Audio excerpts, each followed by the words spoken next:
देखिए, एक तो बात बड़े दिनों से ये चल रही थी कि पाकिस्तान मुस्लिम लीग नवाज़ जो कि हुकूमत में है, उनको जस्टिस मंसूर अली शाह के चीफ जस्टिस बनने पर एतराज़ात हैं और तहफ़्फ़ुज़ात हैं।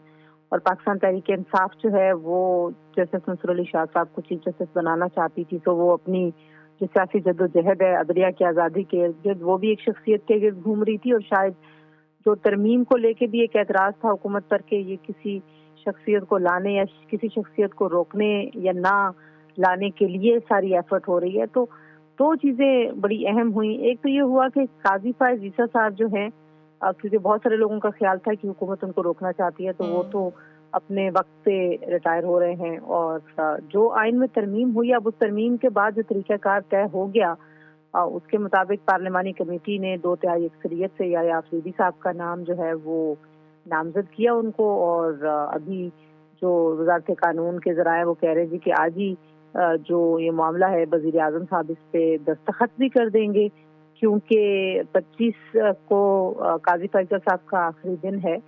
अब देखना ये होगा कि जस्टिस याह्या अफरीदी साहब जो हैं, वो इस नामज़दगी को कबूल करते या नहीं करते। सीनियरिटी लिस्ट से वो तीसरे नंबर पे थे।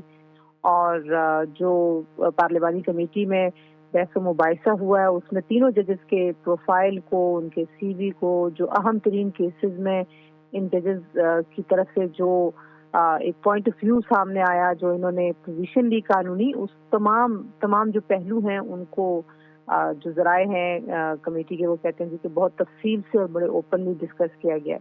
अब 2/3 अक्सरियत से इनाम सामने है पाकिस्तान तहरीक-ए-इंसाफ और सुन्नी खास कौंसिल ने, क्योंकि नहीं शिरकत की इस इजलास में। लेकिन ये भी खबरें आ रही हैं कि JUIFA के जो सेनेटर हैं कामरान मुर्तज़ा साहब, जो आईनी तरमीम में भी आपने देखा कि बड़े मरकजी किरदार के तौर पर सामने आए, उन्होंने शायद जस्टिस याह्या अफरीदी साहब के नाम से उस नाम पर उन्होंने एतराज़ किया। जस्टिस याह्या अफरीदी साहब ज़ाहिर है पेशावर हाई कोर्ट के चीफ जस्टिस रहे हैं, और उसके बाद जब से वो सुप्रीम कोर्ट आए हैं, उसमें भी बहुत अहम ऐसे केसेस हैं जिसका वो हिस्सा थे। और उनके जो इख्तिलाफी नोट हैं, जो इजाफी नोट्स हैं, अगर आपको याद हो तो जो 25 जुलाई को पाकिस्तान तहरीक-ए-इंसाफ एहतजाज करी थी, जब अदालत ने ये वाज़ेह तौर पर कह दिया था कि डी चौक नहीं जाना चाहिए। और फिर बाद में बंदयाल साहब वगैरह ने कहा कि शायद इमरान खान साहब को पैगाम सही तरीके से नहीं मिला। तो उस केस में भी जैसे याह्या अफरीदी साहब को जिस खिलाफी नोट था, उनका ख्याल था कि इमरान खान साहब के खिलाफ कार्रवाई जो तौहीन अदालत की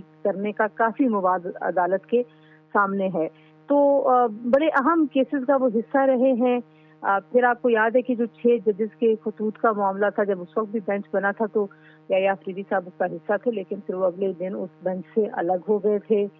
जो कानूनी मौक़िफ़ लेने की बात है, वो तो ज़ाहिर है अगर हम देखें तो जस्टिस मंसूर अली शाह साहब ने भी बड़े अहम फैसले किए हैं, और बड़े जो है वो एक अपराइट जज के तौर पर उनको देखा जाता है। सियासी तौर पर ज़ाहिर बात है, क्योंकि बहुत सियासी मामलात में अदालत उलझी हुई थी काफ़ी सालों से। ये पिछले जो चंद साल हैं, इसमें तो ख़ुसूसी तौर पर अगर आप देखें तो तमाम के तमाम मामलात जो पार्लिमान में या ऐवान में तय होने थे, वो क्योंकि अदालतों में तय हो रहे थे। तो अदालतों के ऊपर एक सियासी जो माहौल अदालतों के अंदर बना हुआ था, फिर अदालतों में भी एक तक़सीम नज़र आई। तो बहुत सारे चैलेंजेस होंगे याह्या अफरीदी साहब के लिए भी, अगर वो ये नामज़दगी कबूल कर लेते हैं।